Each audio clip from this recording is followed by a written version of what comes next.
At this time, I'd like to call the meeting to order. Please rise for the pledge. I pledge allegiance to the flag of the United States of America and to the republic for which it stands, one nation, under God, indivisible, with liberty and justice for all.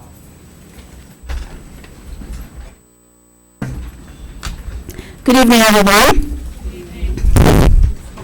Welcome to our October work session and action meeting combined this month. First up, we have approval of the minutes. We have our regular action meeting dated September 27th, 2016, and the board work session special action meeting dated September 13th, 2016. And we have the executive sessions dated September 13th and 27th, 2016. May I have a motion to approve the minutes? Mrs. Seidel, and a second, please. Mr. Robbins, are there any questions or corrections to the minutes? Seeing none, Mrs. Sugars. Dr. Dickinson, Yes to all. Mr. Goodwin, Yes. Mrs. Judge, Yes to all. Mr. Robbins, Yes.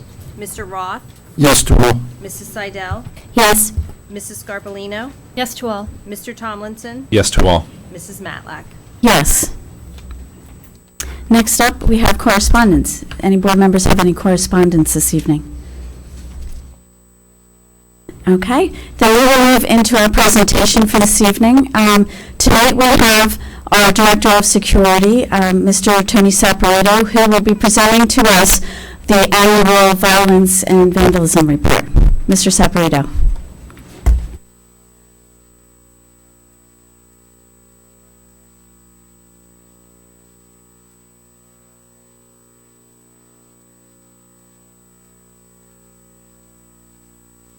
There we go. Oh, that's better.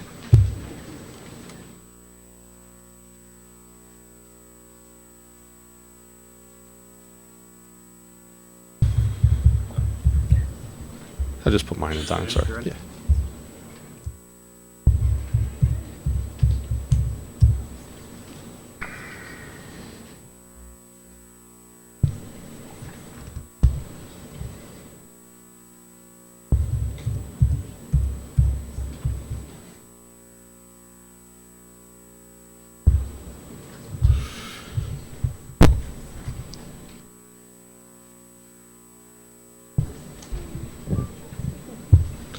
Hi. Well, so am I.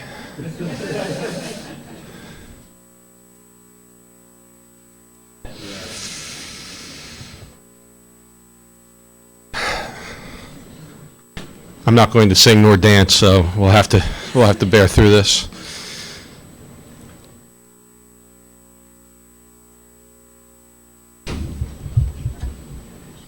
Maybe I should have used your sign-on, Don.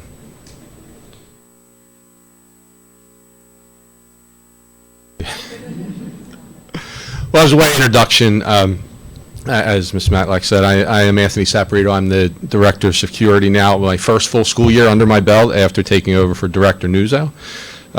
It has been an honor and a pleasure to work for the school district after 30 years of working for the Cherry Hill Police Department. It was an eye-opening experience, a completely different environment than what I experienced in the police department, but it was fantastic, and I can't express enough how much I learned. I didn't know that at my age you can learn that much that I did over the past school year, but I certainly did.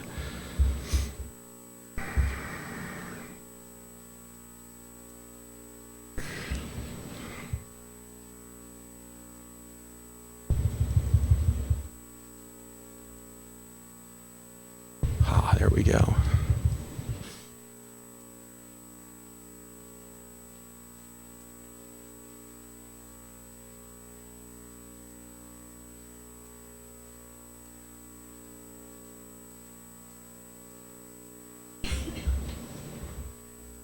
Oh no.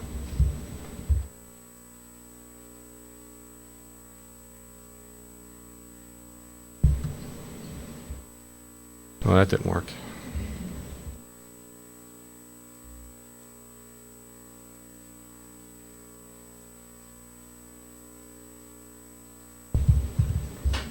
didn't work either. I apologize for the delay here. Oh, thank you. You're going to bail me out, Dr. Campisi? I'll try. Make things worse, right? I could make things worse, yes.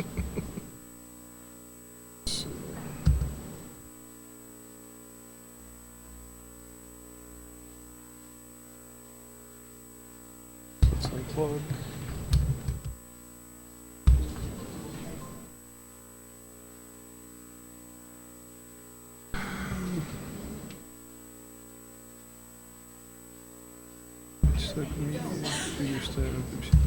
There we go. In there? Hey, Cool. oh, I got it. Thank you.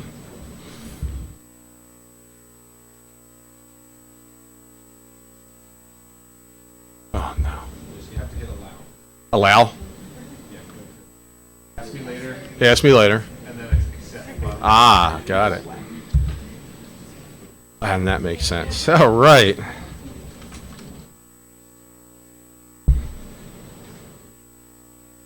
All right, it's been a while now. We're here to look at the 2015-16 school year.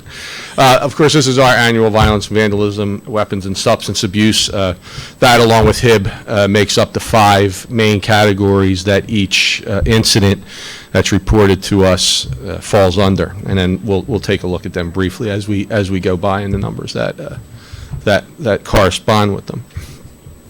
We like to get this out so everybody can see it. It's a very important piece of the school year. For the amount of children that we have in our district and the amount of incidents that are reported, it's phenomenally low. And you look at this as you've all reviewed this, and I have to apologize in advance. There is a couple of slides that I had to make some adjustments to, so we'll make sure you get the latest and greatest version out. But like I said before, the 5 main categories: violence, vandalism, weapons, substance abuse, and HIB, and they all get broken down into subcategories. And we have to remember that the State Department of Education has these categories and the subcategories, and they're very broad, and things have to fit into the categories that the criteria of the EVVRS dictates. So some of them, and I'll do my best to go through the ones that are here, that are in categories that are a little, it sounds a little more foreboding than they really are. So here's the total incidents over the last 5 years. That first school year of 11 and 12, HIB was actually counted under the violence category before it was put into its own category in the 12-13 school year. So that's why that violence number is so high there. And that 144 indicates the number of HIBs that were involved in that violence category. We move over to 15-16, we see 51, an increase over 14-15, another increase in vandalism over 14-15. Weapons dropped, four incidents, and like I said, we'll explain some of them as we go along. Substance abuse is up, and HIBs are up. Now, I think, and bear this out by the people that I work with every day that I talk to, the 2 numbers down the bottom, the substance abuse and the HIB, I think are really beginning to rise because of the awareness that teachers, staff, and administrators are seeing now. With the more training that's going on, with the more awareness during the school day, we see what's going on a little better, and we have more of these incidents, which ultimately are going to end up helping the children. Violence category, we'll take a look at the first big broad category. 51 incidents reported in the violence category, 11 more than last year. There were the same number of assaults. Threats increased by 12. That is a direct result of social media. It's very easy for kids now to threaten each other. They don't have to look each other in the eye anymore. They don't have to call them on the telephone and wait for them to answer. All they have to do is, in any one of the numerous social media venues or outlets, make their threat, and that's where that number is beginning to get a little bit inflated. The sex offenses, which also fall underneath the violence category, stayed the same as last year.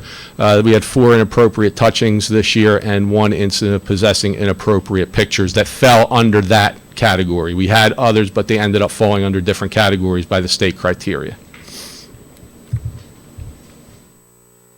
This is the violence category broken down into its subcategories. As I said, HIB doesn't belong anymore. Assault, fighting, sex offense, and threats, and there you see those numbers that you've seen in the bullet points before, now borne out on the chart.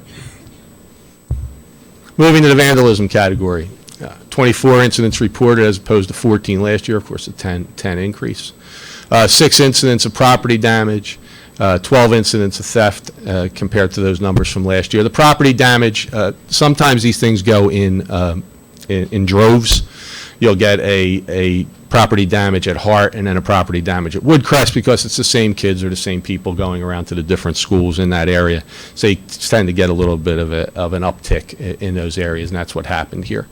The 12 incidents of theft, again, kids are bringing phones to school, kids are bringing electronics to school, and when that type of stuff is around, that type of stuff is going to lend itself to being stolen at certain times. Now, for the amount of kids and for the amount of devices that are floating around on any single day, 12 incidents of theft is pretty good. I would like to see 0. You would like to see 0, but for the amount of people that we're dealing with every day and the amount of devices, it's not that terribly bad.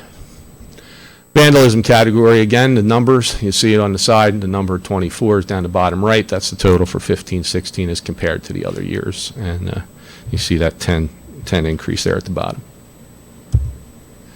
Weapons category, which I feel is the most important. And this is one of those things where it kind of lends itself to a predisposition or a pre-thought on this when you see 8 weapons. If I see 8 weapons, I go, oh my goodness, 8 weapons. Well, none of those weapons, of the 8, none of those weapons were used at all. To an incident, all 8 of those weapons were brought in to school. Probably, I think 7 of the 8 were inadvertent. They were in a book bag. They were in some other thing that came to the school, and once the word's out with the kids, that's it. Now, hey, guess what? He's got a knife in his book bag. A couple were knives that were given to them by relatives. They wanted to show somebody, but they showed the wrong person, and they told the teacher, which is the way it should go. To be clear, they do not get these back. It doesn't make any difference what they are. Once they come onto campus, we confiscate them. I hold them until I gather a certain amount of them. I call the police department. They document what they've taken from me, and then they destroy them, so they don't go back out into the owners. They're all folding knives, basically. Some are smaller, some are bigger, but they're all folding knives. None of them were used in attempt of bodily harm. None of them were used in any actual bodily harms in any of the assaults that you've seen listed under the violence category. During the past 5 years, we've only had 1 incident of a weapon being used during a certain incident, and that was a pen that was used as a weapon. So that's the only one in the past 5 years of reporting.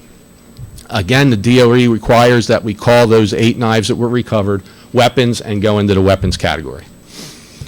Like I said, police are notified regarding all these incidents and any type of a weapon. We're mandated by the MOA, that we're the Memorandum of Agreement between the prosecutor's office, the police department, and the school district, that we have to call. They come in and take care of the report. Sometimes they'll confiscate it and take care of it themselves. Sometimes I'll end up with it first and turn it over to the police department. The numbers for the weapons category, you see what I just talked about. There's the 8 knives, folding knives basically, and none used. Substance abuse category, one of those categories we've seen in the beginning in the overview that are rising a little bit. Alcohol use and possession, there are 2 incidents involving the use of alcohol. 22 incidents reported involving students found to be under the influence of marijuana. Again, this is awareness that's going on the administration and staff level of people noticing this and making sure that the children get the help if they are indeed using marijuana, any other drug, or alcohol. No distribution. A little bit up from last year to 22 from 16. Those, as we go under the possession part, you'll see 3, 3, and 3. 3 marijuana. Let me get to my numbers before I give you the wrong information. There you go. 3 marijuana, 3 alcohol possessions. The 3 other were prescription pills that were not supposed to be in the possession of the child. So that's a little more in-depth graph there. And you see down the bottom, just a slight increase over last year, yet an increase, and an increase over the past couple of years also. HIB, 87 incidents last year, up from 73 from the year before. As you can see, it's markedly up from when it first started, and that just goes to now we have the HIB training by the DOE. We have school district anti-bullying right laws, the HIB behaviors that are required reporting now. I think it's just being more, it's more out front, it's more out in the open, and I think people are getting a little more willing to report it. That, hey, they know that the district's going to take steps to stop it, to stop this behavior. It's disruptive to the school day, it's disruptive to the school year and to the education of the individual student. So people are more, or children are more apt to come forward with it and say, hey, you know, I need help here. And we just had the Week of Respect. The police department comes and does presentations on not only anti-bullying, the things that lead up to it, but also the biggest thing right now is the social media safety with the inappropriate pictures or the threats or anything else that could be done over social media. What did we do with these reports? Well, 53 incidents were documented on a police report. These incidents were adjusted with school discipline. What this means is these were just police reports taken. It didn't go any further in the law enforcement end of it, in the juvenile court end of it. It was just reported to the police. Now, the other 30 incidents, or the next 30 incidents, are reported to the police, but they're referred to family court, which simply means that formal juvenile petitions were signed against the child or children that perpetrated whatever act that would, as an adult, would be considered a crime, but as juvenile delinquency. 16 students were assigned in-school suspension or a support program for minor infractions, and 107 students were suspended out of school for the various different incidents. So how are we keeping up on all this? We have safe school practices that we do every day. Strong emphasis on character education, social media safety presentation, and it's not only social media safety. We have the police going out to Barkley for the little guys right before Halloween to do Halloween safety, to speak to them about what you should do and what you shouldn't do while you're all dressed up there going out and getting your candy. Annual review of the district's crisis management plan, which is in every office in every school. The continuation of school resource officer and school safety assistant programs at the high schools working out fantastic. For those who haven't gotten a chance to meet our new police officer at Cherry Hill East because of the retirement from James Wood, his name is Kevin Fowler. So far, fantastic reports from the job that he's doing over there. He is a retired lieutenant from Ocean Township. He takes a pretty decent ride each day, and I can speak for Dr. Malash, who sat in on his initial review in his office, that he really, really wants to do the job, and he's doing a fantastic job over there, along with Officer Hess, Officer Bogan, and Officer Graham. The visitor greeting at the main entrance, so that nobody is just buzzed into the school. Everybody has to have a purpose, state their purpose. Especially in the middle and high schools where we have a separate type of receptionist that they come to first. So they're not in that door unless they have a reason to come in. The staff photos and ID is continuing, and electronic door systems at both well, we're not looking at the electronic door entry system is being looked at. We're trying to do a pilot program right now. Hopefully it'll work out. It's still in its infancy, so it's really not too much to talk about right now, but as we go along, hopefully we'll have more on that, on the door entry system. Referrals to SAC, the student assistant counselors for the students that are at risk. As I mentioned before, our MOA.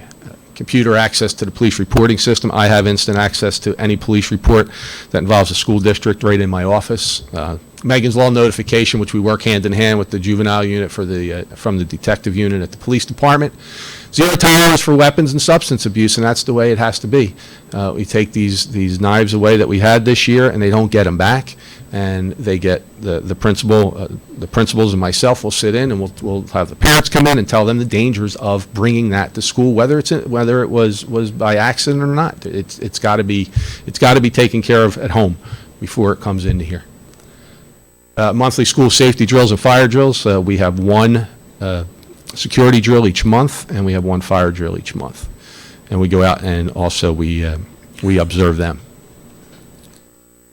Access control system, as I said, that we're looking into. Alarm codes, we're in the midst of changing over alarm companies, but we maintain those codes strictly so that there's only certain after-hours entry into the schools with the alarm systems. The passive alcohol sensor program, it's administered at all the high school dances and the proms. This year I became a trainer for that, and I trained I think 10 teachers over at Cherry Hill East, so they got to use them at the prom, and they bought a couple more before I got in here, so that we got them all deployed, and it's a little less jammed up at the door while you're trying to get into the dances. And the health education curriculum, educating the students to the dangers of drugs, alcohol, internet safety, cyberbullying. That's not only on the school level, but also, or on the building level, but also with the Cherry Hill Police Department and their different programs that they come in for. Doors remain locked at all times. We have the magnet system in place, so if there is an incident in a school, all we have to do is pull the magnet, shut the door. There's no fumbling with keys. The doors are locked, and from there, they can take the issue up of keeping the kids safe. Securing the classroom doors that aren't able to be secured. We've been going slowly, but we're going slowly but surely, getting to them to get them all secured. Additional portable radios, which communication is important in anything, so you can communicate inside, outside. If there is some sort of an incident in one of those spots, you have to let the other spot know what's going on. The off-site evacuations, parent reunification, we're going to be reviewing them this year, probably updating them. If we have to leave the school for any reason, we get someplace on foot, safe, away from the building, and then from there, we'd be transporting to another school for a reunification with the parents. We have, beginning last year, we started doing drills in unconventional times. We started doing them during lunch hour, during recess. It causes quite a stir, but this stuff does not happen when it's sunny. It doesn't happen when you have full staff. It doesn't happen when everything is perfectly aligned. It will happen, I guarantee you it will happen, when there's all kinds of bad things during the day. That's when these things happen. And the public address system, additional speakers, and also upgrade the fire alarm system this year in most of the buildings. I think 4 we didn't get to, Don? 4 fire alarms. And who are the stakeholders in all this? Of course, the Board of Education, parents and students, teachers, staff, administrators, PTA representatives that work very closely with Dr. Malash's office, and then anything that needs to be done, it comes to me. Campus Police Officer Program, which is going very well. The Police Department, the Fire Department, I cannot say enough about. It may seem like I may be a little slanted, but the job that they do, I can't even count. I probably should have counted the amount of times that I picked up that phone and had to have them come and do something, and including a half an hour ago.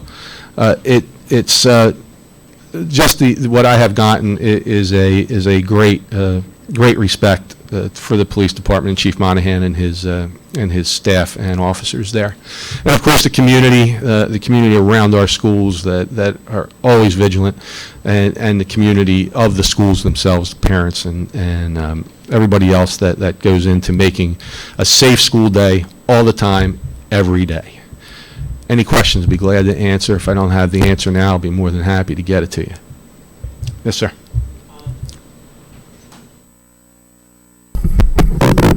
I guess this is a question and hopefully a good thing. One of the things I've been curious about, and I've been looking at statistics, and it seems like it's not an issue, but given like the political environment, it seems like that could be a good impetus to see a lot more issues with HIB, et cetera.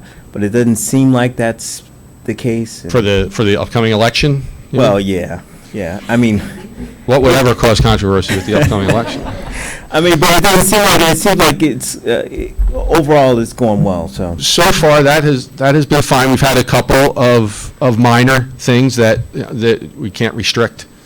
That we can't restrict. They haven't been inappropriate. It's just been voicing, something that's okay, nothing vulgar. Of course, I even hate to say it, but you bring that up. Another prevailing thing that we've had countrywide has been the clown thing. We had a small part of it. So far, it's been a small part of it. We've done our due diligence every time we've had a report. So far, we've had absolutely 100% no physical sightings of any clowns. So hopefully it'll stay that way, and hopefully the political environment won't manifest itself in any way either. I hope. Yes, sir. Last year, we talked about the state was going to set up a new category of police officer for the schools. I don't remember the acronym. Class 3. Class 3, Yes. yeah. What's the status of The that? last I heard, the legislation is on the governor's desk awaiting his signature. I don't know what the holdup is. It was there a while ago, I think well before the school year started. So I'm not 100% sure where that's at, other than it is on the governor's desk. It had bipartisan, and both the Assembly and the Senate were overwhelmingly for it. And for those who don't know what that is, the Class 3 makes a different class of police officer. It's very narrow as to who can fulfill the Class 3 positions. It has to be a retired police officer within a certain amount of time of his or her retirement date, and the restriction of working 20 hours a week, which has bound the Class 2 and Class 1 officers, is relieved, and they can work as many hours as the school district or as the police department and the school district agree to, but they are township employees, and they are armed, and they are only used for school security. Anything else? Thank you very much for your time. I appreciate it.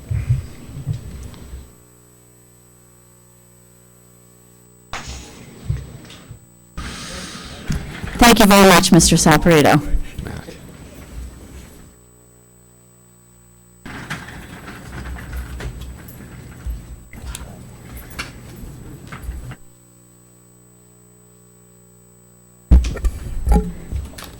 Okay, next up, we will go to our board representatives for their report.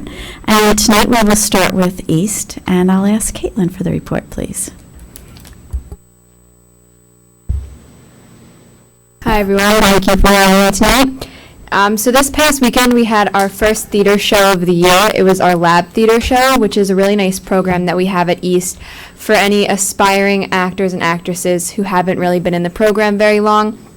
It's an introduction for the underclassmen to the whole theater department. So this year, the show was Get Bill Shakespeare Off the Stage, and it was the story of a new drama teacher coming to a high school and trying to get a reluctant group of actors to perform a Shakespeare play. So it was a lot of fun, and a lot of the kids really enjoyed it. Also, today was the first day of auditions for our fall play, which is The Miracle Worker, about Helen Keller, and it follows her story. So a lot of the students are very excited about that. They think it's a very inspirational play. So that's sure to be a great show later on in the year. This past Saturday, our marching band had a full day with an away game at Pemberton in the morning, rehearsal during the afternoon, and then we competed at a festival in the afternoon. The marching band received a rating of outstanding at the William Tennant Celebration of Bands. There's going to be another competition this coming Saturday at Neshaminy High School. All of our competitions are in Pennsylvania, so we're competing against around 8 or 9 other Pennsylvania bands. So the band is looking to earn a rating of superior, hoping to increase their scores this coming weekend. Today was the first East Side distribution day of the school year. I brought a bunch of copies for you guys, but just briefly, the front page is about women in engineering, which a lot of our students at East are very interested in. We have a Women in Science Club, and then we also have a Future Engineers Club. Also, our double truck features Dr. Perry. It's our welcome to him. We have a timeline of his path to East. And we have a great article written by one of our staff writers, so I'll leave some of those here for you all. Also, Eastside will be attending the Garden State Scholastic Press Association's Fall Conference next Monday, where we will find out whether or not we can defend our first place title for the past 8 years in the state. We also get individual awards for various categories such as photography, news writing, feature writing, sports writing. So look out for some Eastside news next week. This Saturday is also the first robotics competition of our team. Our team is very successful. There's multiple teams that go. It's one big organization, but each team has about 6 or 7 students. This weekend it's at Union High School, and there's about 4 or 5 teams going to this one. So they're looking to begin their path to the world competition that we usually send about 1 team to each year. Also, our fall preview concert is Tuesday, October 25th at 7:30. This is one of my favorite concerts at East because it showcases every single musical group. Typically, the band is split up from the orchestra and the vocal, but this time all the different groups will be performing together. So it's going to be a long concert, but it's going to be a great concert. There's going to be a little bit from everything, so there's something for everyone. Touching on some of the feedback about the freshman biology courses, some seniors have noted that their classes contain a majority of upperclassmen, which they're pleased about. Dr. Perry spoke with me today. He said that was unintentional, just the way the scheduling worked out. But some other juniors have complained about the large numbers of freshmen in their classes. They don't really like having a lot of underclassmen in their bio rooms because they're concerned that the curriculum will be slowed down because of it, because they don't have that foundation starting in QPS or CPS. And future classes are concerned, like the freshman classes, but also the juniors and seniors who have already been through bio. They're concerned that the course will slow down as a whole and lose some of the great aspects that it had of the curriculum without that foundation of QPS and CPS. Many students are also under the impression that lab periods are not going to be removed next year. So there's some confusion about that at East, so I was hoping that you guys could answer that question so I could take that back to some of the students there. Also, in terms of park testing this year, East students would really appreciate that a new schedule be adopted or just some changes from the way that it has been going over the past couple years, because it has really disrupted some of the AP preparation especially, but also just class time in general. Dr. Perry mentioned that they proposed, or that East proposed, a 3-day schedule that would complete the testing in a 3-day time period, and East students would be very excited to see something like that happen. That would only take 3 days to complete. In terms of sports, our first home football game was very exciting. All the teams that were going to be using the field rushed out onto the field. It was a great ceremony. But students were a little disappointed that they couldn't go to the ribbon cutting ceremony, held that Friday beforehand at 1 p.m. We understood that it was so that the mayor and the board members could come, but students just kind of hoped that it would be held at 2:30 instead, so that more students could come to attend the ceremony. Our girls volleyball team just became the division champs recently, and breaking news today, the girls tennis also just won Group 4 championships. So we have a lot of great sports going on and a lot of exciting events coming up. Thank you. Good, thank you, Caitlin. And for West, we have Abby here with us tonight. Good evening, Dr. Melange, Mrs. Matlack, Dr. Dickinson, and board members. Things are in full swing at West as October comes to a close. The fall show, The Odd Couple, which is a female edition this year, opens up this Thursday at 7 p.m. Shows are also Friday at 7 and Saturday at 2 and 7. Tickets are $10 for students and $15 for adults. Rehearsals for the fall musical School of Rock have begun, and I anticipate it to be an amazing performance. Today, Natalie Epperhart, a senior goalie for Cherry Hills West Soccer, made her 100th save for the season, and Robert Abrams, a cross-country senior, won his first cross-country championship this past week. Bands and orchestra and choir classes are all preparing for the combined winter concert in early December. We usually have a preview concert, but this year we thought just have it one big one in December, and we'll be playing some songs from Christmas movies and some holiday pieces. Next week, the school store, the Roar Store, opens, and students will be able to purchase some new West merchandise. And as November is quickly approaching, grades are preparing to tackle the magical theme of Disney for Spirit Week. And finally, this Friday at 7 p.m., the football team hopes to remain undefeated and become 6-0 as they verse Winslow Township. Thank you. Thank you, Abby. At this time, we will have our first public discussion. You may approach the microphone and address anything that is on our agenda this evening. When you come to the microphone, please state your name and your address. You will have 3 minutes for your remarks. As a reminder, the light will turn yellow when you have 30 seconds left and will turn red when your time is up.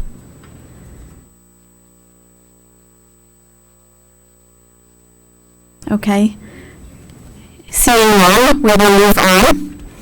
At this time, I'd like to announce that for the upcoming election, school board election in November, it's on November 8th, and voting is from 6 a.m. to 8 p.m. We have 3 board seats that are up for election. And I will announce the candidates who are running for those 3 seats. And if you are here this evening, please stand when I announce your name. We have 2 incumbents on the board who are running for re-election, Steve Robbins and Jane Scarpolino. And we have 5 community members who are running in the election as well for one of those 3 seats. Ruth Schultz, Ian Morris, Edward Wang, Frederick Donnelly, and Joseph Gerace. Thank you very much. At this time, I'd like to ask Dr. Malash if he has any comments for us this evening. Thank you, Mrs. Matlack. I always have some comments. I'll try to keep them brief. First and foremost, it's my pleasure to recognize the fact that Dr. Campisi is here with us over at the side table. This is his first official board meeting, being on staff. Again, you've all seen him because he's been here volunteering throughout the summer. But Dr. Campisi, if you wave at everybody, he started with us at the beginning of October. So this is his first official board meeting. So Joe, thank you for being here.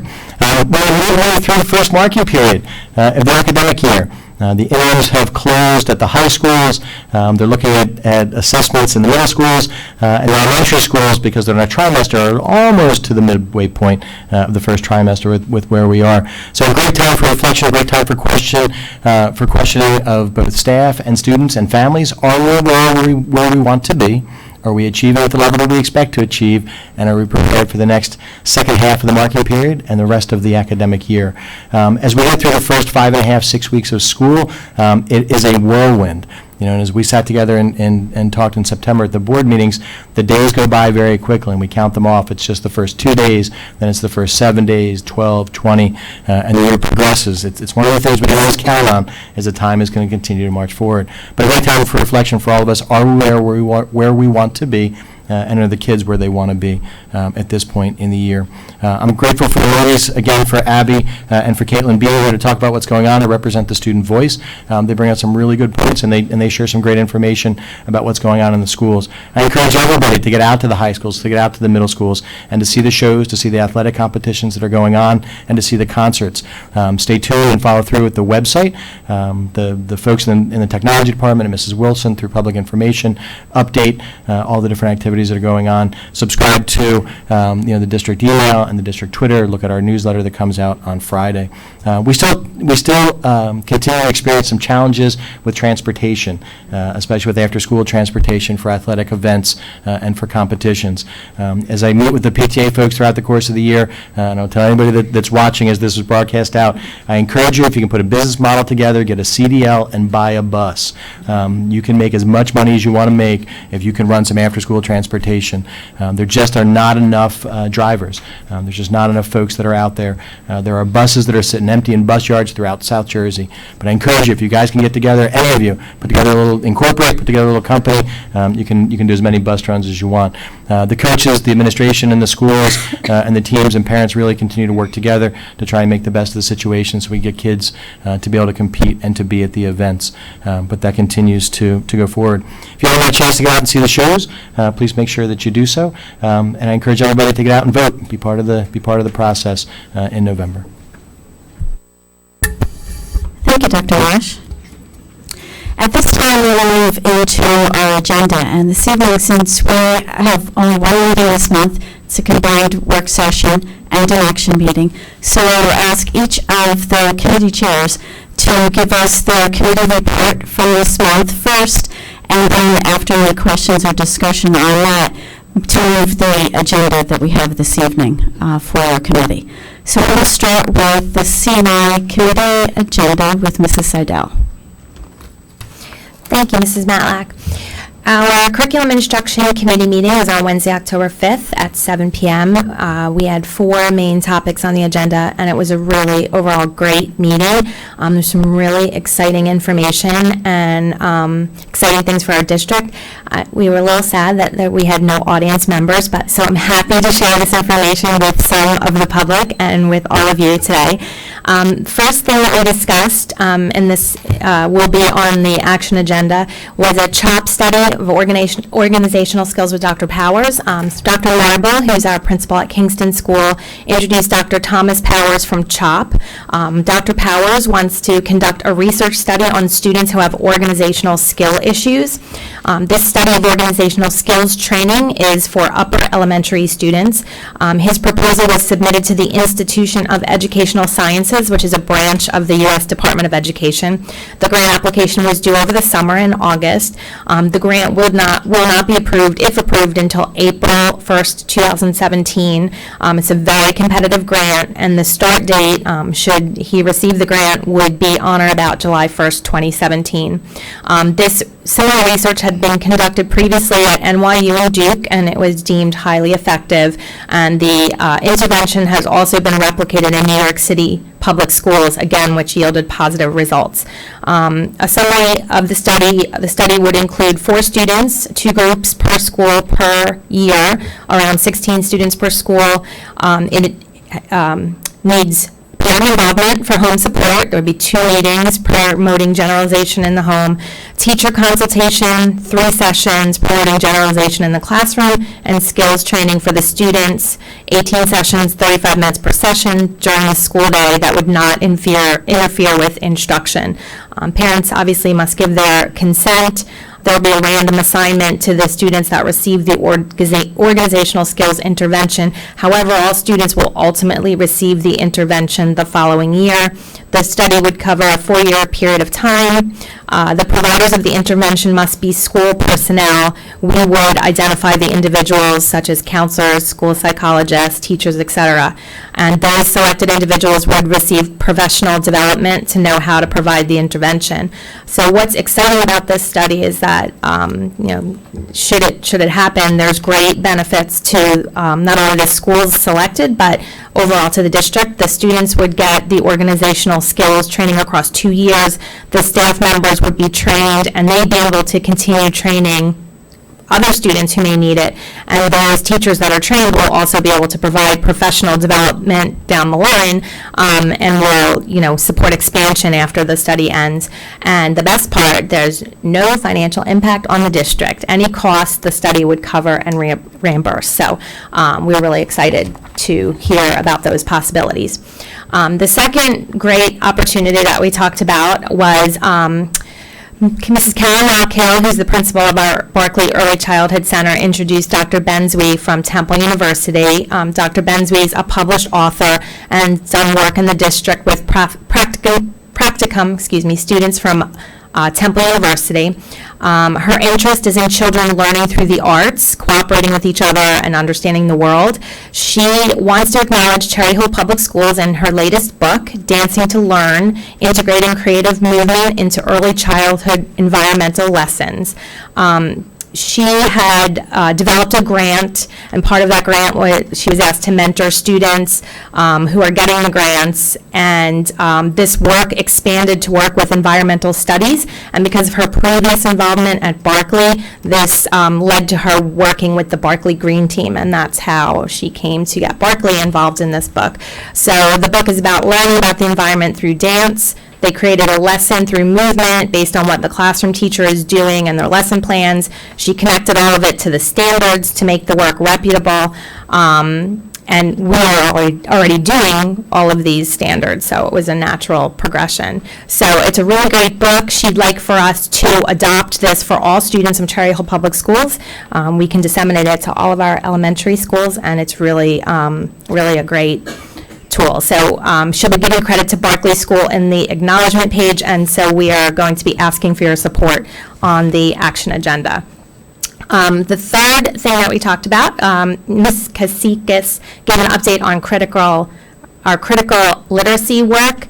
Her excitement about this project is like infectious, so I don't know that I'm going to do it justice, so Dr. Mahan may have to jump in if I don't give a good summary. But basically, she gave us sort of a summary of the professional development on Night by Ellie Weissel that was held by Dr. Jessica Whitehall from University of Pennsylvania for our middle school and high school teachers, ELA and humanities teachers, as well as media specialists. They focused on things like defining critical literacy, what's our stance. They created a common language that all of these teachers will use when working on these texts. They created specific units for Warriors Don't Cry and Night, the book I mentioned earlier. They created a Google Doc unit for both of those texts, which is all on Rubicon Atlas, which is our curriculum platform. They talked about some guiding questions, why they teach the text, focus questions, resource links, which include historical perspective behind the work. And Dr. Jessica Whitelaw will be back in January to do more work on Chinese Cinderella and model the work done over the summer. So clearly, that I did not make that nearly as exciting as she did, but she's very passionate, and it was definitely infectious. And then our last main item was the PSAT early dismissal schedule, how it's a little different this year. We talked about how there will be, it's a half day for everyone. Freshmen and seniors will be going to, and Dr. Mahan, you may have to jump in here and remind me what they will be going to, some seminar style classes, and then sophomores and juniors will be taking the PSAT. The kids will be dismissed early dismissal, and there will be professional development for the staff once the kids are dismissed. Some additional items that we talked about briefly, we talked about our Cherry Hill 2020 goals, establishes a strategic plan for and a clear vision for the future. Our sort of wish list needs to be handed in by the end of October, and we'll begin to talk about this over the course of the next couple meetings. We talked about our CUSAC statement of assurance, and our action agenda draft, the items that I talked about earlier were included as part of that. So overall, it was a really great meeting. Any questions or discussion? Dr. Lee, did I miss anything? Thank you for the great notes. Okay, so now I move my specific agenda? Yes. Okay. All right. So the superintendent recommends, and I move the following. Number 1, and please strike item 1C for item 1, approval of attendances at conferences and workshops for the 2016-2017 school year. Number 2, approval of agreements for 2016-2017 school year for professional development services, $17,500 and under. Number 3, approval of agreements for 2016-2017 school year, $17,500 and under. Number 4, approval of out-of-district student placements for 2016-2017 school year.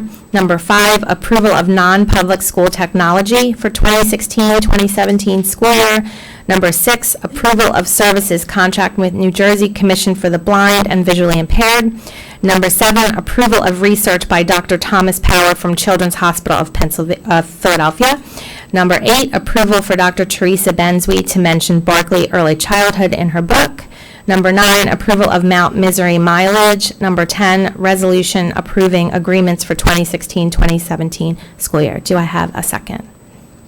Mrs. Judge, any questions or discussion? Mr. Goodwin. Just one item for clarification. Item number 5, it does not give a school. Typically, I thought we would give the school for the non-public supplies that we buy. Who is that actually for? What school?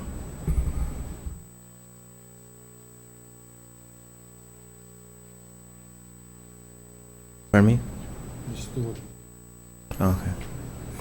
Page 9. Page number 9. She's looking up. Okay. Oh, I thought in the past we would give the school, but it's not critical, just curious who that was for.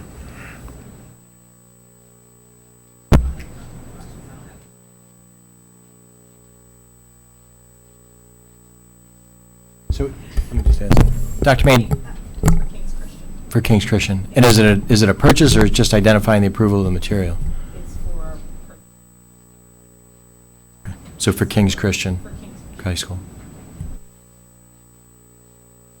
Mr. Evans? Actually, same page, although my question is about item 4, the out-of-district placements. The terms in some of these are, beginning in the summer, and most of them have already began in September. Just curious as to the timing. Were these students there without approval, or are we just catching up? So we can't process the contract until the IEP matches the contract document. So the students may have been in the placement, but until those two documents match, we haven't been able to process it for approval. Thank you. Any other questions? Seeing none, Mrs. Sugars? Mrs. Seidel, Yes to all. Dr. Dickinson, Yes, to all. Mr. Goodwin, Yes. Mrs. Judge, I need to abstain as to item 3, page 8, Cooper Health, yes to the rest. Mr. Robbins, Yes. Mr. Roth, Yes to all. Mrs. Scarpellino, Yes to all. Mr. Tomlinson, Yes to all. Mrs. Matlack. Yes. Now we will move to B&F, and I will turn it over to Dr. Dickinson. Thank you, Mrs. Matlack. The Business and Facilities Committee met on Thursday, October 6th. There was no one from the public in attendance. First order of business was a group from ESF camps approached the district to move their summer camps from Morristown Friends School to Cherry Hill, which initially was a very intriguing proposal because we will be doing revenue sharing with them, and that's a very large organization. And unfortunately, when I started talking to the township about it, there turned out to be more hurdles than the administration was really willing to jump over in order to allow them to use our facilities in the summer. One was the tennis courts are not allowed to be rented out by ordinance, and they would need to use the tennis courts. The other one was they needed to construct a temporary swimming pool at East because the swimming pool is part of their program. And that would require zoning ordinance change, and I don't think we were willing to go through all that. So that became a dead issue. We also had representatives from the Broadway Bound group visit with us. That's a group of professionals that teaches singing, dancing, and acting to children between the ages of 5 all the way up to the first year in college. They were requesting to rent one of our facilities for a week over the summertime. I think it was High School West is where they were going to end up at. They'll probably have about 150 children go through the program. It's a program that's in existence right now. It's being run out of Newtown, Pennsylvania. There's no conflict with other district events that are going on in the summertime. And they're also considering doing a revenue sharing model, so we might benefit from that financially as well. Then we talked about the preschool tuition rates at Barclay. Presently, we're charging $1,500 per year for preschool for the entire year. That is substantially below many other preschool programs in our area. Other districts are charging anywhere from $2,000 to $3,500 per year. And then, of course, the private organizations are much more. So it brings the district about $300,000 in revenue every year. So, if we can come up to par with the other organizations, the other school districts and what they're charging, it probably makes sense. So that's going to be a continuing conversation. We reviewed some project change orders that were related to the SGA projects, and they were primarily reconciliations for work that's been completed and it just needed to be reconciled. Talked about the turf fields, hopefully for the last time. We've agreed on a 10-year payment plan, which was, I think, the initial conversation. And Mrs. Sugars is working with the township to finalize the payment timing and price and all that. We also talked about the NJ CUSAC, which we got 100% on, which is very good. We talked about Cherry Hill 2020, and for the BNF committee member people, you need to have your ideas together for the November committee meeting, so start working. And then we finally were presented with the budgets for the school plays this year. And at Cherry Hill East, we have the Miracle Worker and the Tempest. And Cherry Hill West, we have the Odd Couple and the Outsiders. So we have the budgets, and they're complete this year, which is very nice. The Tempest was last year. The Tempest was last year. Was that last year? So Okay. that was in comparison. Same thing with the outside. Okay. Okay. Any questions? Mr. Robbins? Great to hear about the turf fields, finally wrapping up. Just curious, if we agree to pay our bill on time, will the township remit our taxes on time? Maybe that could be part of the deal. The plays, actually, I was actually glad to see that we finally got rid of that other category, so we can actually see what they're spending their money on. But I have to say I'm very surprised at the stark difference by the two schools. The plays are similar in the sense that they're not musicals. They're just straight drama and a comedy. But you look at East, they're spending $200 on makeup. They're spending $800 on publicity. I can understand where their costumes would be more, because it's more of a period piece. But it's just, the two seem vastly out of whack to each other. And the revenue expectations are also vastly different.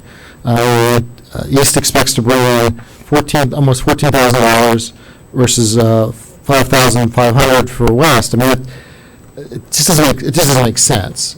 And I guess I'll ask administration to push back on the schools to make sure that these projections are realistic in terms of the revenue. If West's ticket prices are far too low, or East ticket prices outrageously high, because just again, those models don't make a lot of sense. The profit's not important. It's not about the profit. It's not about the money. Getting every dollar we can. It's about parity. It's about fairness, and it's about doing right by the community. If East is charging $15 a ticket when we could do just fine, charging, 10 or 8 for the same quality show, that's what we should be striving for. This is not about making money, but it's about being efficient and doing right by the community.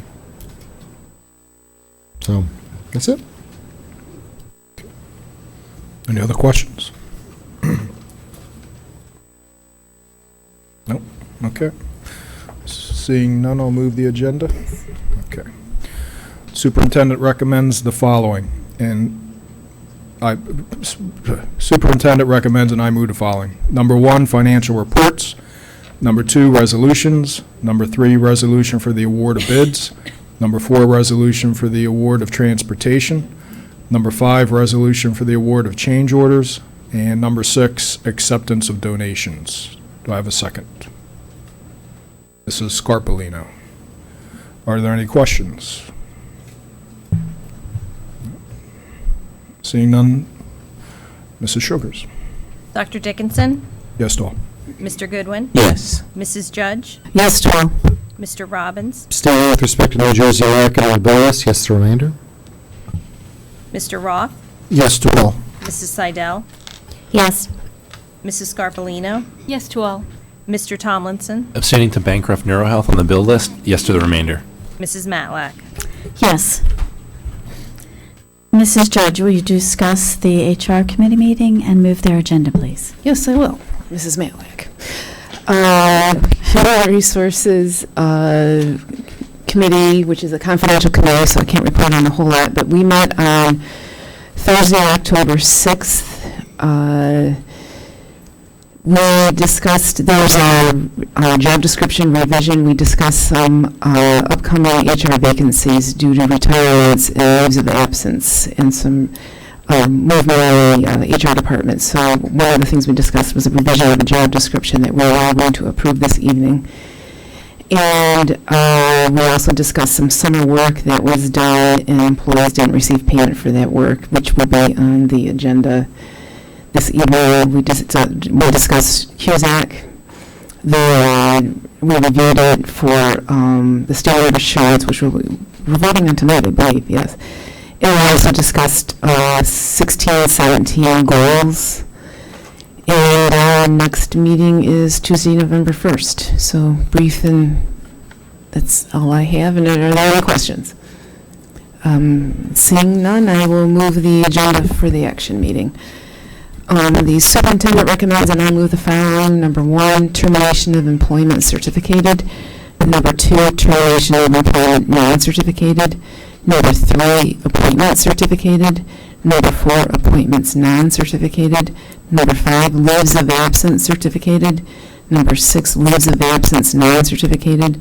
Number 7, assignment salary change certificated. Number 8, assignment salary change non-certificated. Number 9, approval of revised job description, and we have a pink sheet, which includes number 10, ratification of memorandum of agreement for educational assistance. So ratification of agreement, educational assistance. Do I have a second? Mrs. Seidel. Any questions? Seeing Mrs. Sugars. Mrs. Judge, Yes to all. Dr. Dickinson, Yes to all. Mr. Goodwin, Yes. Mr. Robbins, Yes. Mr. Roth, Yes to all. Mrs. Seidel, Yes. Mrs. Scarpellino, Yes to all. Mr. Tomlinson, Yes to all. Mrs. Matlack. Yes. I'd just like to point out that we just approved and ratified the contract for educational assistance, and that is the last of our bargaining units to settle for this round of bargaining. And I would just like to extend my thanks as board president to the unit, the educational assistants, for their work and for their thoughtful process as we went through this contract negotiation, and I'd like to thank them for their work on that. So just wanted to point that out and make sure everybody was aware. Next, we'll move on to our P&L committee meeting and agenda. So I will turn it to Mr. Robbins, who I believe is going to be turning it to somebody else. Yes, due to a family issue, I couldn't be at the meeting, so Dr. Dickinson was gracious enough to take notes of the meeting. Yes, we met on Wednesday, October 5th for P&L. There were no public attendees. We took a look at the 5530 policy and regulation, and this was the first reading, and there were only a few minor language changes, and they revolved all around issues associated with vaping paraphernalia. There's policy language in place for smoking and vaping in particular, but there was nothing in place for the use of the paraphernalia for other substances, like pure THC and things that they could put in the paraphernalia to use. So the minor changes addressed that gap. We also reviewed the CUSAC statement. We got a legislative update from Dr. Malash about the Fair Funding Committee that met the week prior. They discussed the competing plans that are being floated by Governor Christie and and Congressman Sweeney. We talked about the Cherry Hill 2020, so for the people on the P&L, you have to get your work done before the end of this month. And we'll all be talking about that in committee this upcoming month in our various committees, and then that'll move along the process through the district and to zone PTA and some other constituencies. Then we ended with a very lengthy conversation about homework load. I don't quite remember how we got into that, but that took up a vast majority of the meeting. So there is concern at PNL about the homework that the students are having to shoulder. And that was about it. I'll turn it over to Mr. Robbins. Oh, you could have moved the agenda. Want me to move the agenda? Yeah, go ahead. Okay. Why not? I could do that. I'll find it. Oh, That's it? Okay. Superintendent recommends that I read the following. Number 1, NJ Cusack Statement of Assurance.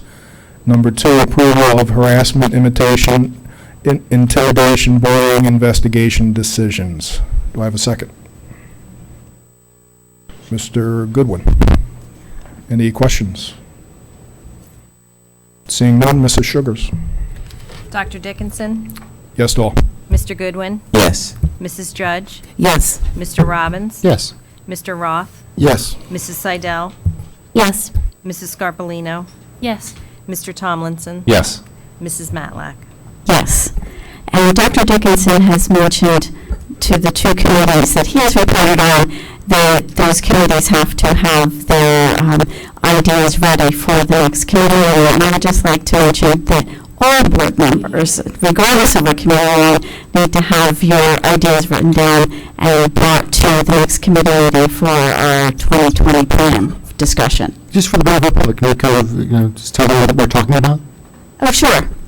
It's a strategic plan that we're looking at this year, and over the course of the year, we'll be discussing what it is we need, what we need to move forward, and what we need for our schools, what we need for our children over the course of the next 3 to 5 years.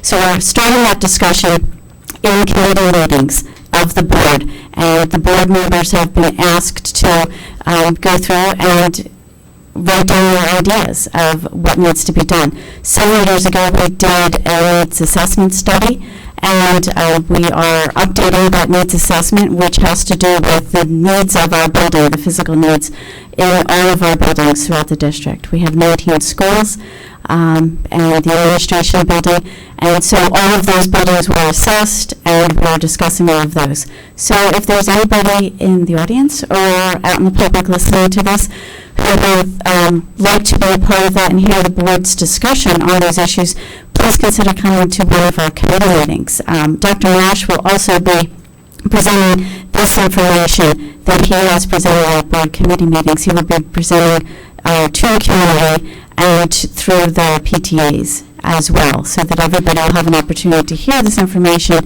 and to take part if you would like to do so. There's 3 community forums. Mrs. Malik, there are also 3 community forums that are scheduled that are listed on the website, and Mrs. Wilson will be advertising them as well. Excellent. Terrific. So now I will turn it over to Mr. Roth to discuss our strategic planning meeting and move or not move the agenda. The Strategic Planning Committee met on Thursday, October 6th. We discussed the arrangements with the township for our share of payment for the turf fields, which was covered in B&F. So I won't go into details. Cherry Hill Schools 2020 came up, and everybody was sick of hearing about it. So we're going to talk about it, and we'll adjourn our meeting. Thank you.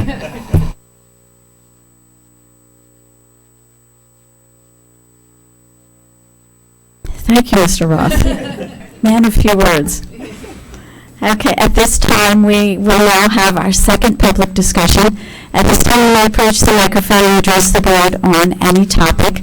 Again, we'll have 3 minutes for your remarks. And when you come to the microphone, please state your name and your address.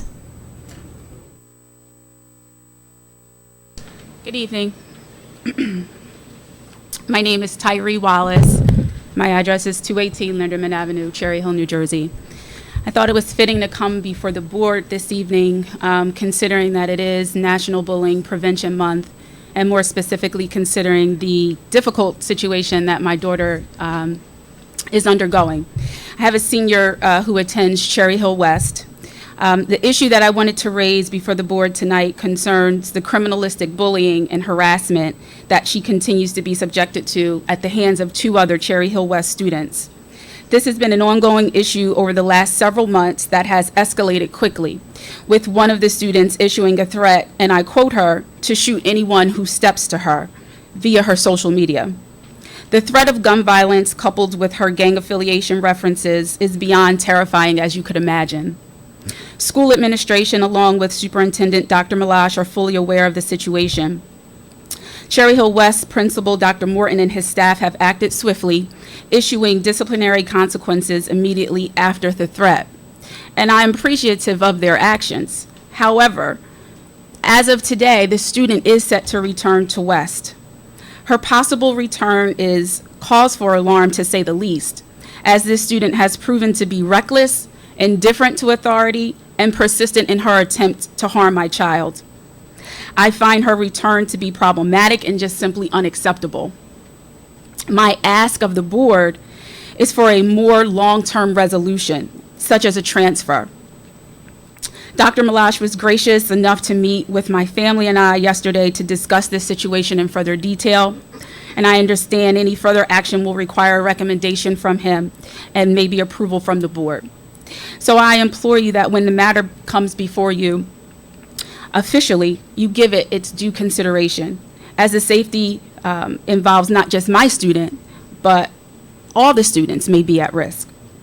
I have faith that the board and the district will do the right thing, and I thank you for your attention. Thank you, Ms. Wallace. Good evening. My name is Mrs. Henrietta Wallace Glasgow, and I live at 1762 Longfellow Drive, Cherry Hill, New Jersey. And my statement, I am the grandmother to the individual that my daughter spoke of a minute ago. My statement is directly related to the comments made tonight by Ms. Tyree Wallace. For the sake of brevity, I will not reiterate what was already stated, but I certainly agree with everything that Ms. Wallace stated. To that, I will add that prior to our meeting with the district superintendent, I had the impression that our schools did in fact practice zero tolerance related to HIB, and that the HIB policy was inclusive of all students.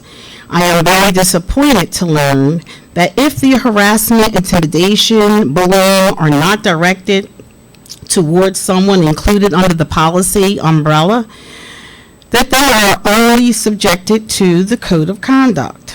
I see that as unfair to ordinary youth who are bullied on a daily basis with very little recourse.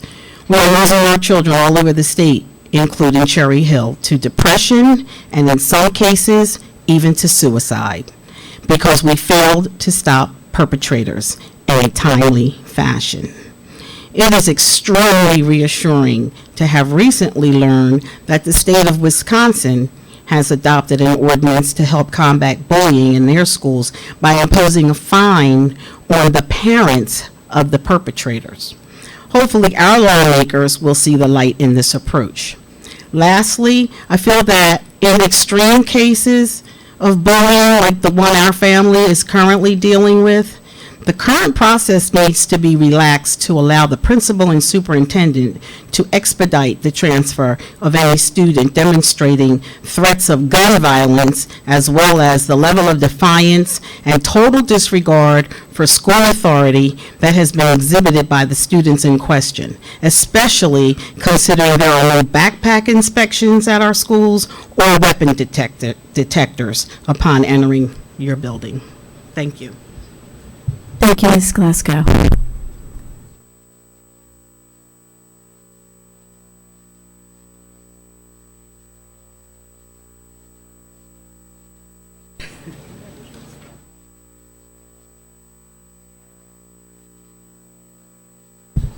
Smart, this will only be 1 minute this time. Steve Burke from 323 Berkshire Avenue. To continue with our positive things that are going on in our schools. We have a couple teachers from Johnson Elementary School tonight here to share some good news for what's happening at their school. Thank you. Excellent, thank you. I'm sorry, if you could just wait 1 minute, they had somebody else coming to the microphone. He was just introducing them, and then you'll have a turn to approach the microphone. Thank you. Good evening. Melissa Raytano. I teach second grade at Johnson Elementary. I wanted to share with you, I actually have, I'm going to speak for myself, and then I have something that somebody had sent to me. Johnson, under our new principal, Jared Peltzman, last year instituted a new behavior program. It's called, it's a PBIS clip chart. It stands for Positive Behavioral Interventions and Supports. It's a chart. The kids all start on a positive note, and as they do the expected things or go above and beyond, they get to move their clips up. They get rewarded for gems. Clips get retired after so many gems. They get their names announced over the loudspeaker for the good things that they do. And it's really a focus on the positive things that the kids do instead of constantly focusing on correcting the negative behaviors. It's been such a success at Johnson that we actually had several other elementary schools contact us about possibly implementing it in their schools. Kingston has reached out to us, Payne has reached out to us, and recently, last week, we had several fourth grade teachers go over tonight and actually meet with some of the leadership team at their school, how we had gotten it started, how it's working for us, ways that you can possibly modify it, and they're going to come, their team's going to come over to our school one morning during PLC to further discuss with our teachers how to implement the program. So it's kind of nice to be at Johnson and have us be a model for the other schools for a program that, with our principal, we kind of instituted to make some positive changes with our students in the building. I'm sorry, and then I'm just going to pull up the email from our music teacher, Mr. Weber. He had wanted me to share that, you know, space in an elementary school is at a premium, especially for instrumental teachers. They have to be creative about where they do their instruments.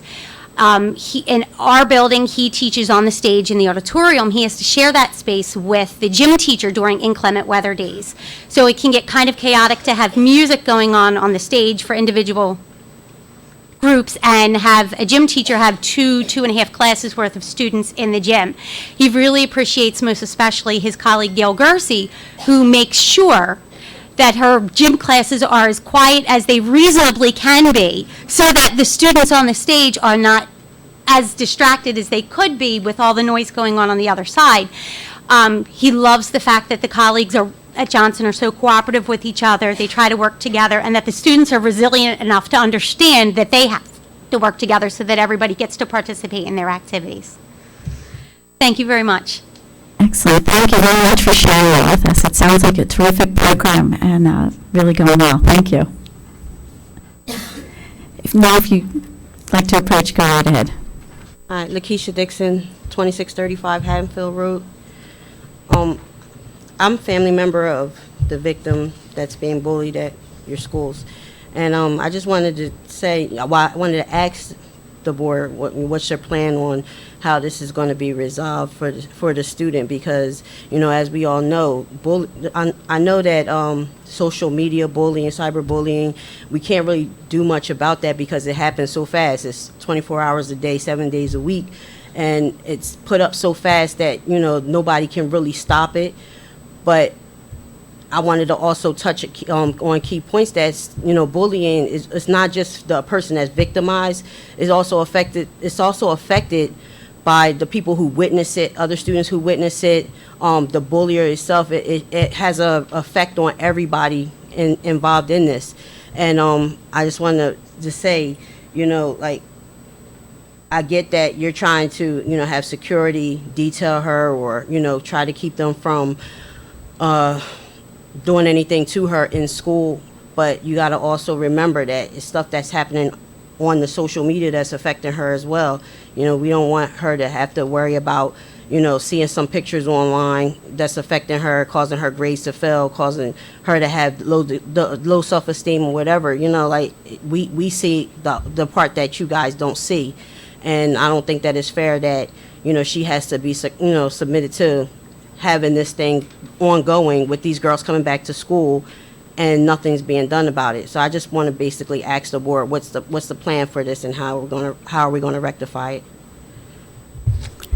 Ms. Dixon, I appreciate your concern and expressing it to us. I can assure you that the administration and our schools take bullying very seriously, and our incidences are examined and treated with the respect and investigation that they deserve.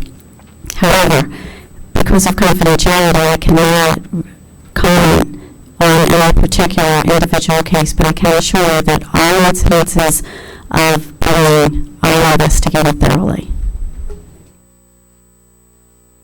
Good evening, everyone. My name is Antoinette Mahan. I am a family member of Ms. Wallace, and not to belabor the situation or to carry on because she's already made a lot of the points, but I just want to implore the board to really consider the situation when it comes before you. Like Ms. Dixon mentioned, bullying affects not just the children involved, but it is a public safety issue. Kids who are bullied, they suffer depression, anxiety, increased feeling of sadness and loneliness. The department, the Division of Disease, Center for Disease Control did a study in 2015 that showed that individuals who are bullied have increased academic achievement. But not only that, that the individuals who bully are more likely to engage in risky and violent behaviors in their adult life. They are more likely to abuse alcohol, drugs, get into fights, vandalize property, engage in early sexual activity, have criminal convictions, and be abusive towards their spouses in the future. Not only that, but bystanders, people who witness bullying, are more likely to have increased use of tobacco, alcohol, and other drugs, and also increased mental health problems, including depression and anxiety. So I just want to implore the board that as this matter comes before you, to really think about it seriously and just take a very good look at how this not only impacts the individuals involved, but it's a public safety concern on a whole. That this issue can go beyond the schools, it can go into our public, and that it impacts not just those who are involved, but the bystanders and the public at large. Thank you, Ms. Mahan. Is there anybody else who would like to address the board? Okay. At this time, I'm going to ask for a motion from a board member to go back into closed executive session to discuss a student matter. We will not be taking any action on that discussion, so we will not be coming back into public session. So may I have a motion to go into executive session? Mr. Roth, and a second. Mrs. Seidel. Thank you, everybody, for coming this evening.